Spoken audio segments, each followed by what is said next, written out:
If we could pick anybody on the planet and come and say a word to you and to me on this Father's Day, we couldn't find anybody better equipped than Dr. James Dobson.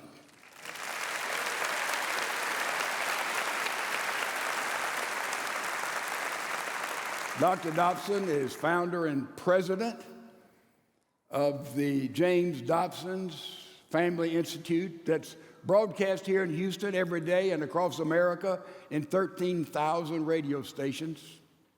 Dr. Dobson has a PhD degree from the University of Southern California Med School, where he stayed on their faculty and staff for some 14 years before leaving and going to the Los Angeles Children's Hospital, where he served for 17 years. He's been the advisor and counselor to 5 presidents, serving on 8 different national commissions. He has written over 30 books, and the one we first were introduced to this man of God was Dare to Discipline. How many of you have had that book, read that book, know that book? Everybody here, every parent here. All the kids are still upset because you say, you know, my mother disciplined me, just like you said, Dr. Dobson.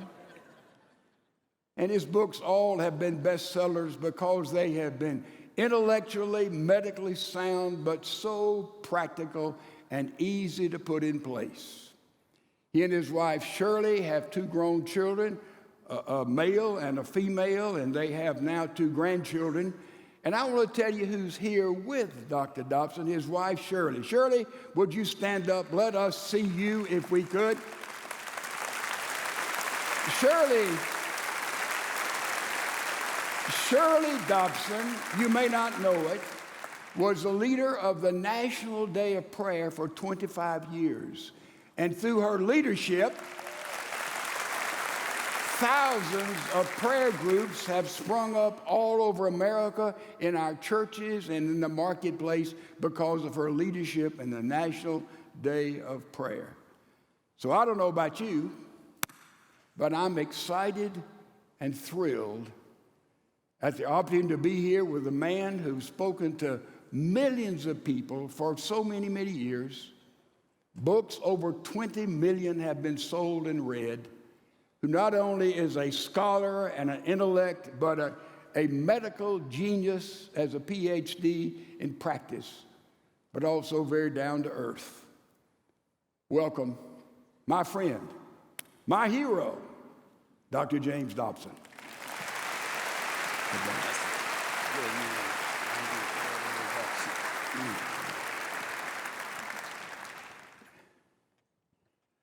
Dr. Dobson, your wife's maiden name interests me. She was Shirley Deer before you got married. Have you had any problems with that name? She has, I can tell you. It's so good to have her with me today. I'm pleased that she could join me. We've been married for 58 years. Trial marriage. Well, we think it's going to work. And it's not a perfect marriage. You know, it really is not a perfect marriage, but it's a good marriage. But it's not perfect because Shirley's not perfect. I understand.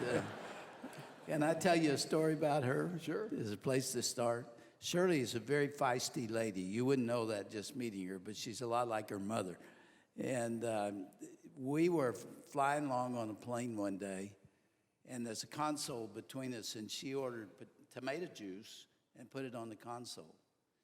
And I didn't know it was there, and I was working on a computer or something, and I hit it with my elbow, and it went off and landed. Half of it went on her lap, and she was wearing a white suit. For some reason, I thought that was funny. And I was laughing with my eyes shut, and she poured the other half of it in my lap. That is my Shirley. Hey, happy Father's Day to everybody. I'm so delighted to be here with you this day. Thank you. Dr. Dobson, tell me, you were in academia for so long there, 14, 17 years. What led you to leave an atmosphere that you knew and loved and to move into another pursuit? What was behind all of that? It's really interesting, Pastor, because I loved academia. I love research. I love the medical community and the influence that it has. And I could easily have been happy there the rest of my life, but I saw something happening in the culture. I saw the family starting to unravel, the institution of the family. And I felt so strongly about it that I really thought I ought to resign and do what I could to try to help. Because I'm not a prophet, but I saw today's world in what was taking place in 1977. And I just felt like that God was calling me to another world. So I was on 2 different tracks, and the Lord really put his hand on my back and led me, I think, into a family ministry. And I started a little 2-room office, called it Focus on the Family, and in 7 or 8 years, we had 500 employees, and we're all over the country, and it just never stopped. So I think the Lord had a plan there, and I was there 33 years before I left to start Family Talk. What led you not only to get there, but how did you have a Christian background? You were in a scientific world, an intellectual world, a medical world, a secular world. As a Christian, what is your Christian background? What is your home? And it was Father's Day. Tell me maybe about your dad. What was the influence there? Well, that's where it started. My dad was a very godly man. He was 6'4" tall. He was my hero. My first memory of him, I was thinking about this morning, my first memory, he had to remind me of, but when he did, I recalled it, even though I was only 2 years old. We started off in a very humble circumstance, very small church, and we lived in a 2-room or 1-room, really 1-bedroom apartment above a garage, and there was no room for my crib, and they had to put it in their parents' bedroom, my parents' bedroom. And so my dad said later that it was not unusual in the middle of the night when all was still to hear a little voice say, "Daddy, Daddy." And he would say, "What, Jimmy?" And I would say, "Hold my hand." And he would reach within the darkness back and forth to find my little hand.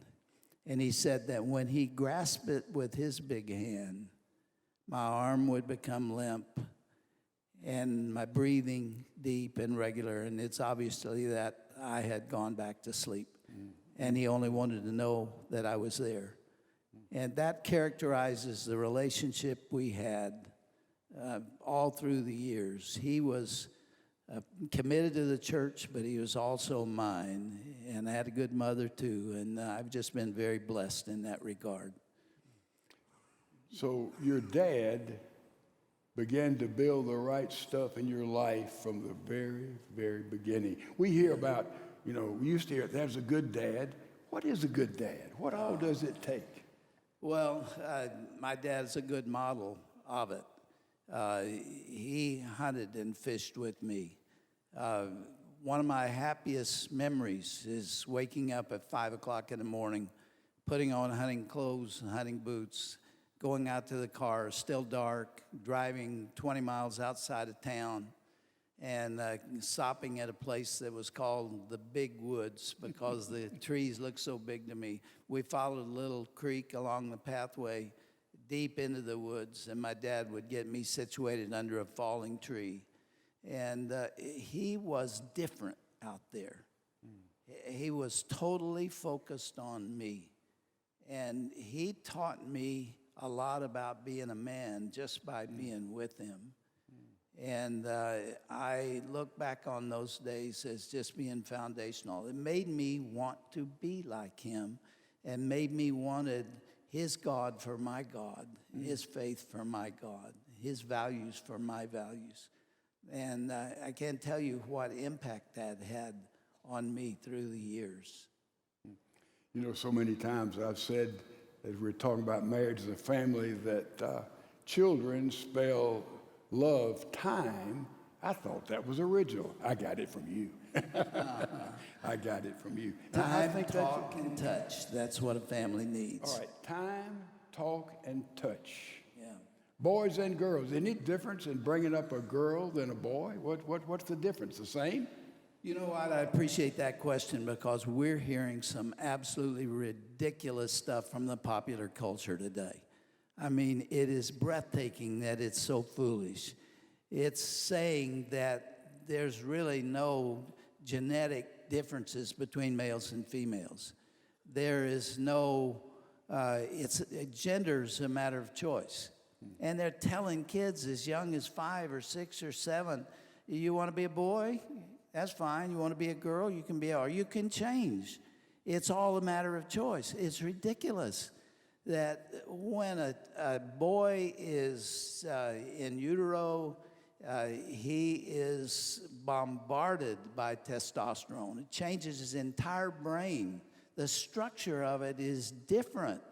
A girl is bombarded by estrogen, and from that point on, they will be incredibly different. And the way fathers relate to boys is different from the way they relate to girls. And it's important for dads here to know the difference between the two, because a boy is born not knowing how to be a man. He has to learn that. He has to see it modeled. And he is totally bonded to his mother for the first 18 months. She is everything to him and will always play a role in his life. When a soldier falls on a battlefield and he's dying, often, the one word that he utters is mother. She has played such a role, but it has to change. And about 18 months of age, a boy begins to pull back from his mother and to bond with and reattach to his father. And that's where sexual identity as masculine behavior comes from.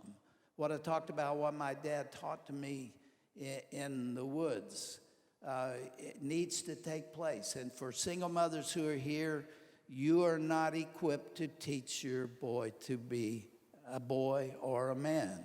It really requires a man who has been there and done that. I hope that doesn't insult anybody, but that's the way it is. And if you surrogate needs to come in, a male image in the life of that boy. if it's not a father, you need a male role model. When I was in the 9th grade, we had a coach. Haven't seen him since then, but a wonderful coach who was teaching us how to be boys. And I remember one day we were all sitting, a whole class of us was sitting in the stands in a basketball court. And a pretty girl walked by, and she was wearing a sweater, and you know how guys will respond. And we were all hooting and hollering and yelling and calling to her and whistling and everything. He jumped down our throats. He said, listen to me, you will not act like that. You're making fools of yourself. Don't you know that a woman needs to be treated with respect? Don't you know that she needs to be talked to in a civil way? What's all this yelling and hooting? And we were ashamed. We kind of slunk back into the benches there. But what he was doing was teaching us to be a man. That's what ought to occur in the childhood. And so between 18 months and 5 years of age, that detachment and reattachment needs to take place. And mothers who are here need to know it. It's very hard for a mother to let go, because as he is everything to her, she is everything to him. And he sees this movement that this child is moving toward the father. That has to happen. And a lot of the confusion in sexual identity today in adults is because that transformation didn't take place. And it absolutely has to. And if it does, then there is something different about that child and will be for the rest of his life. Now the father to the son, but the father to the daughter also. That's a strategic relationship. Different game. A girl is also bonded to her mother and will be for the rest of her life. That will not change. But a girl needs something from her father that the boys typically don't look for. She needs affirmation. She needs a kind of love. She needs appreciation. She needs somebody to tell her that she's pretty. Her self-esteem hangs precariously on a relationship with her father. He's the first one to cuddle her. He is the first male to cuddle her. He's the first male to kiss her, the first one to tell her that she's his little girl. And if that doesn't occur, then there is a vacuum within her. And she may look for that for the rest of her life. She may look for it in the wrong places.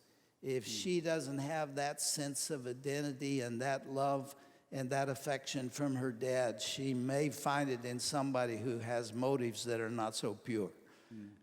It's really important that the dad be the daddy to that little girl, a different way.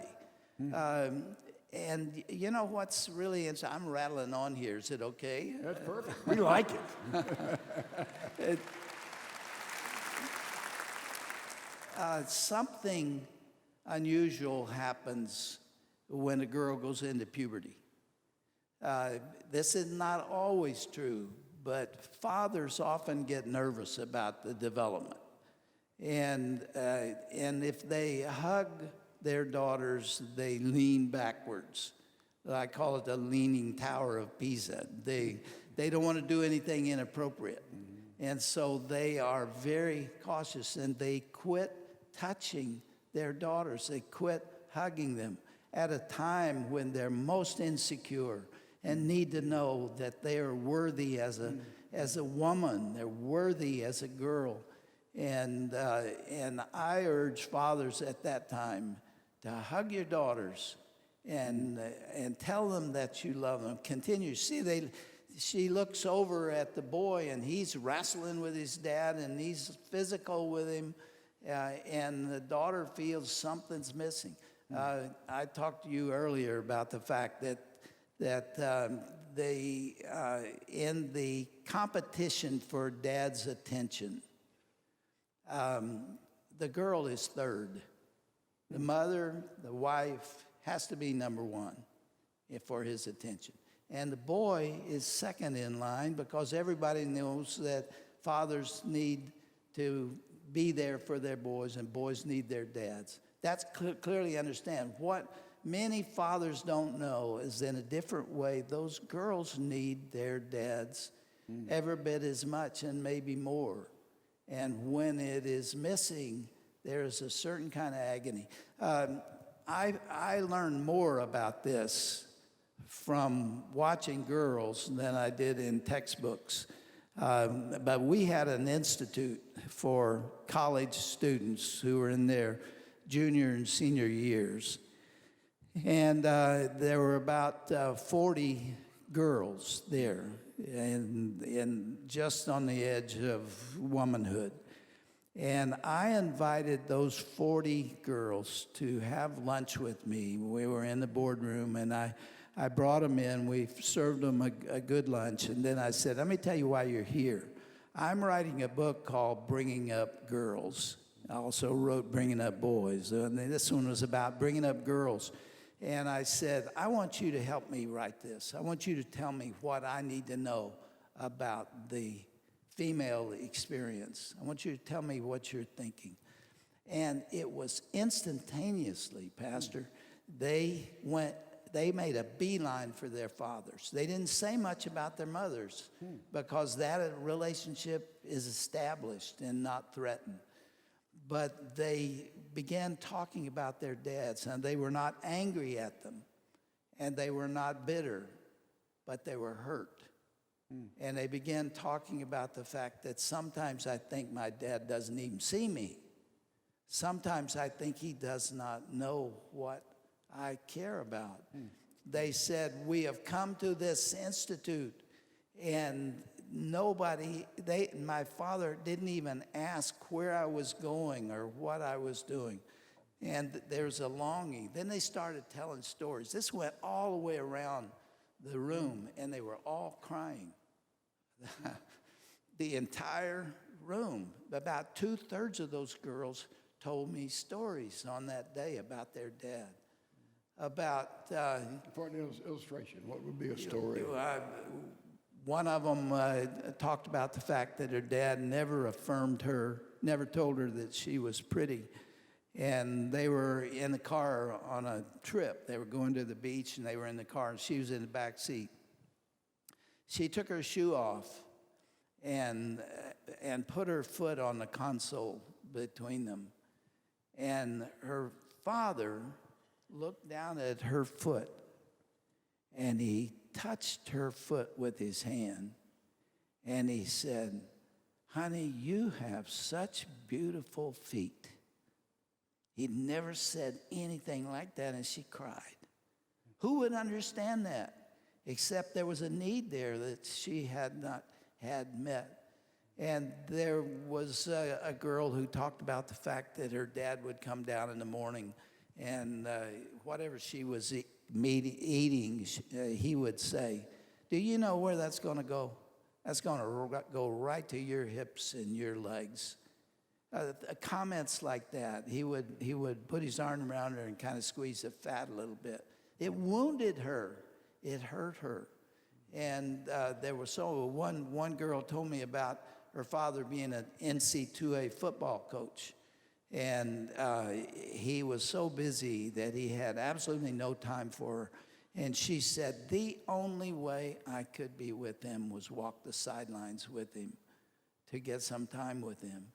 And she said through her tears that there is no way to understand this. How could he love those boys on his football team more than he loved me? There were just stories. I wish we did record them, and I mentioned some of them in the book. But there were others, about 1/3 of them, who had wonderful stories about their father. One of them talked about going to bed at night. There were about 4 or 5 kids, and he would kneel down and talk to them and pray for them and tuck them in. And how precious that was to them. And everybody was crying. We had a box of Kleenex that went all the way around.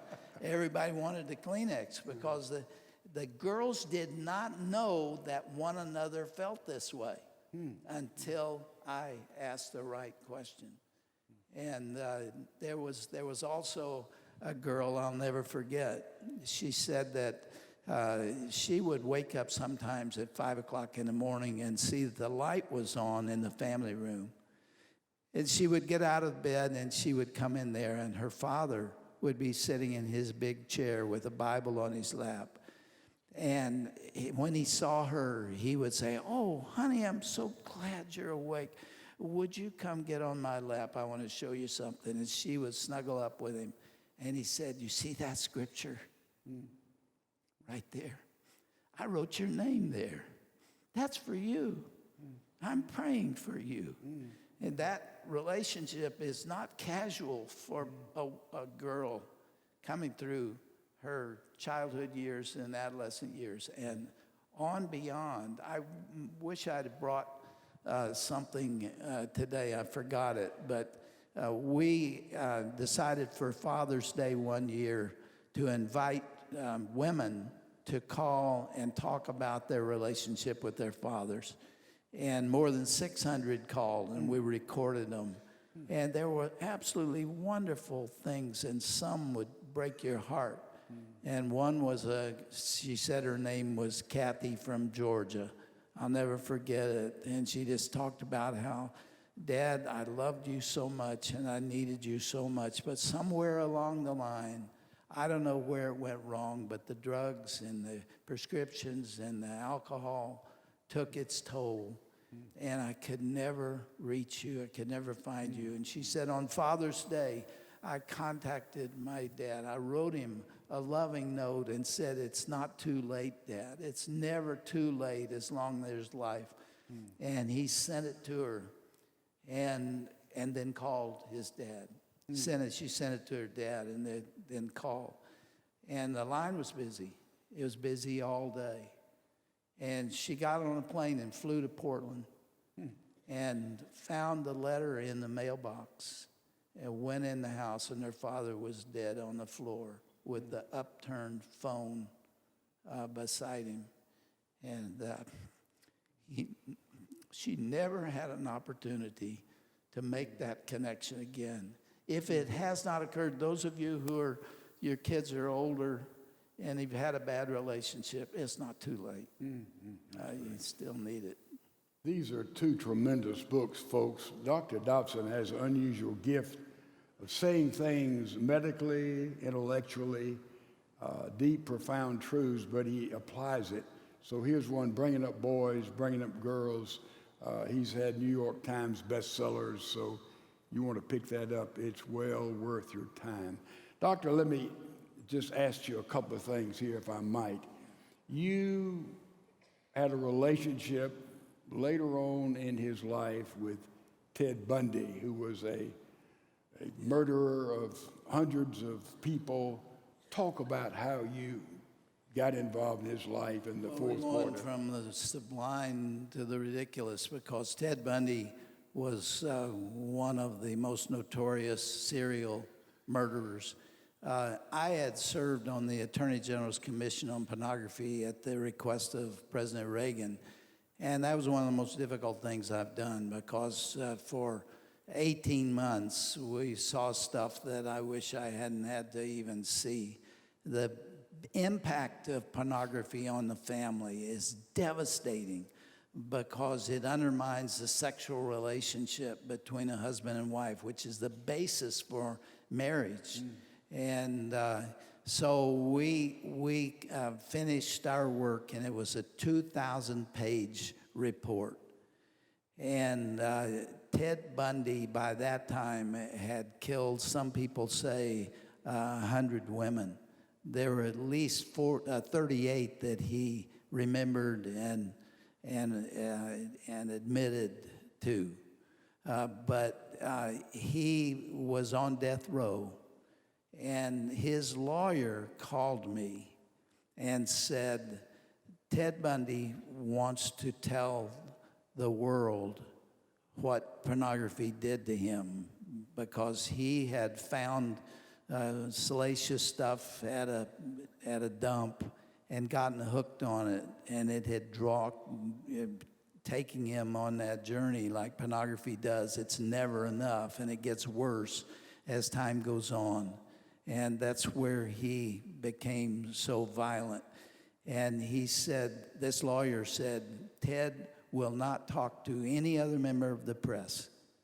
He will only talk to you because he read that 2,000-page report and he found himself in there. And he said, I want this message out, and the media will distort it. So when it comes time for him to be executed, we want you to come, you be the person that he talks to. He's not going to talk to anybody else. And so when the time came, I got a call from the attorney saying, 2 days from now, Ted's going to be executed and he wants to talk to you. So I flew down there. It's the most surreal experience of my life. There were 300 members of the press that were there waiting to talk to Ted. And they couldn't get an interview with him. And I walked in to the Florida State Penitentiary, where walking through the door set off the alarms. You had to take your shoes off because the nails set off everything. I went through 7 locked doors to get to the death row. And you can't see it because the video doesn't show it, but there were 6 guards around us. So they were making sure he was to be executed the next morning, and they were going to make sure nothing happened. But we sat down and we talked for 45 minutes. It's on video. And he said with great sincerity, this is what happened to me. I got addicted to this violent pornography, and it got a hold of me. And finally, I got to the place where I'd seen everything that a man and woman can do together and everything anatomically. And then he wanted to move from visual to reality, and he began killing women. It's an absolutely awful thing. But he said to me, he looked in the camera and he said, I'm telling the parents who are out there, this stuff is a killer. Do not let your kids get involved in it if you can help it. We ought to stop it. And he was executed the next morning. And it was, again, that night when I came out of that prison, I had this video. I was offered $1 million from CBS for one 24-hour exclusive. And we weren't there for money. And I turned it down because I said, we'll give it to anyone who will show the whole thing. You're not going to edit it. And so that was my experience with Ted Bundy. I'll never forget it. And I'm sure you shared Christ with him as best you could with his demonic Under lifestyle. those circumstances, you know, there was just, you can imagine the pressure of that experience. While we were talking, all the lights went out. I'm sitting here with a serial murderer, and it was dark. And Ted said to me, it's okay, it'll come back on. You know how he knew?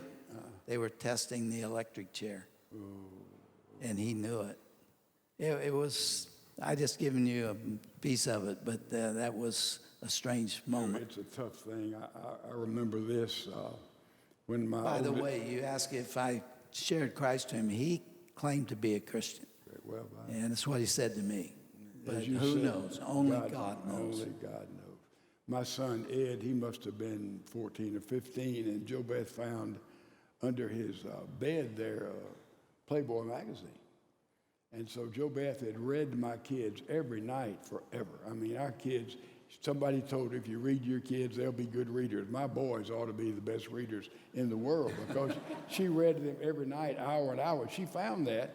So when Ed came home from school, he went in his room, she went up there and said, Ed, I found this magazine under your bed. Sit down here and let's read it together. We never had any more problem with pornography.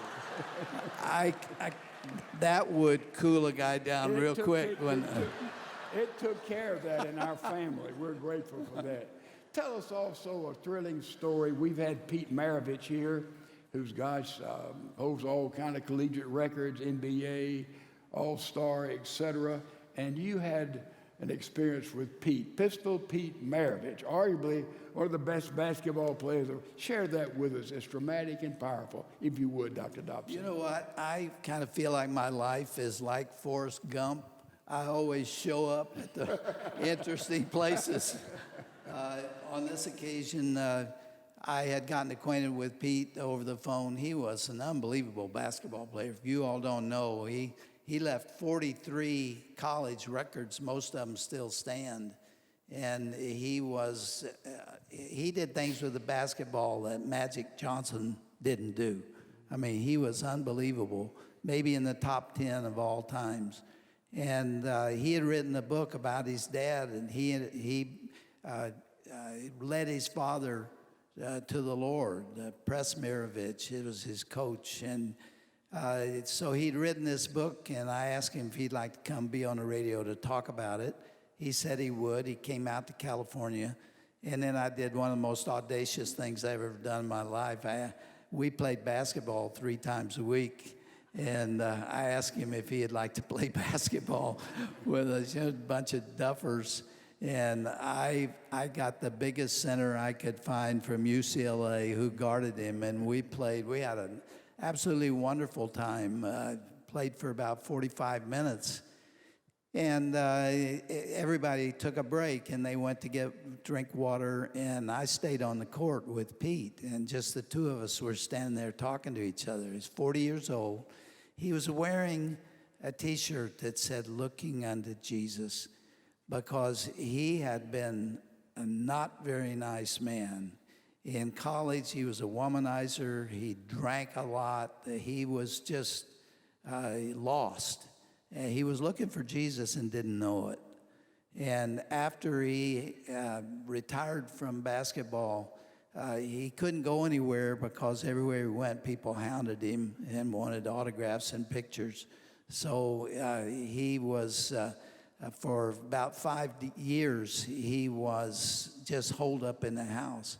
And one morning, he was in bed about 5 o'clock in the morning, and he heard his name, Pete.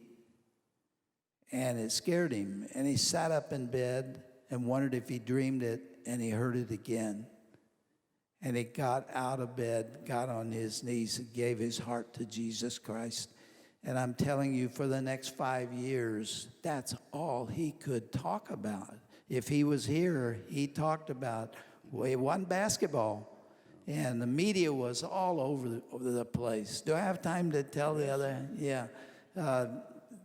I was shocked, as you can imagine. I was deeply moved by this great athlete dying in my arms, because that's what happened. We were standing talking on the floor there, and I said, "Pete, you can't give up this game. You've loved it too much." He said, "Man, I've loved being here today. I've got to do it more." And I said, "Why haven't you been playing?" And he said, "Because I've got a problem in my shoulder." Actually, he had a genetic malformation of his heart, and nobody knew it. Great athlete, ran, but he was destined to die from the time that he was born. But anyway, we were standing talking, and I said, "Tell me how you feel today." And he said, "I just feel great." And I turned around to walk away, and I got about 5 feet away. And for some reason, I turned down to look at him just in time to see him fall. And he hit the floor and hit his head. And I thought he was kind of playing games. He had a good sense of humor. I went over and looked at him, and I saw that he was in a seizure. And I began giving him CPR and called the other guys. They came and pumped his heart. The ambulance was called. We never got another heartbeat on him. And they allowed us to follow the ambulance to the hospital because his family wasn't there. So about 8 of us gathered around his corpse and prayed for his family. But then I went home. I couldn't go back to work. I was too besieged by the media and too shaken. And I walked in the door, and my son Ryan, who was 17, was there. And I said, "Ryan, sit down. I want to talk to you. Got some things I want to say." I said, "What happened today to Pete Maravich and his family is not an isolated case. That is all of us. That is going to happen to you someday, because it's likely I will die before you, and somebody's going to call you and tell you about it." As a matter of fact, I had a serious heart attack on that same floor about 20 feet away 2 years later. So what I was saying to Ryan was really played out in reality. But I said, "Ryan, listen to me. When it occurs, when it happens, I want you to remember one thing. I want you to succeed in life. I want you're a bright young man. I want you to turn your potentiality into actuality. But there's something more important than that. I will not be here. I will be in heaven. And Ryan, I will be looking for you." I'll be looking all over heaven for you, because the only thing I care about is that you be there. Be there. Keep that phrase, those 2 words with you for the rest of your life. Be there on that resurrection morning. Amen. It's all that really matters. Thank you, Dr. Dobson. My.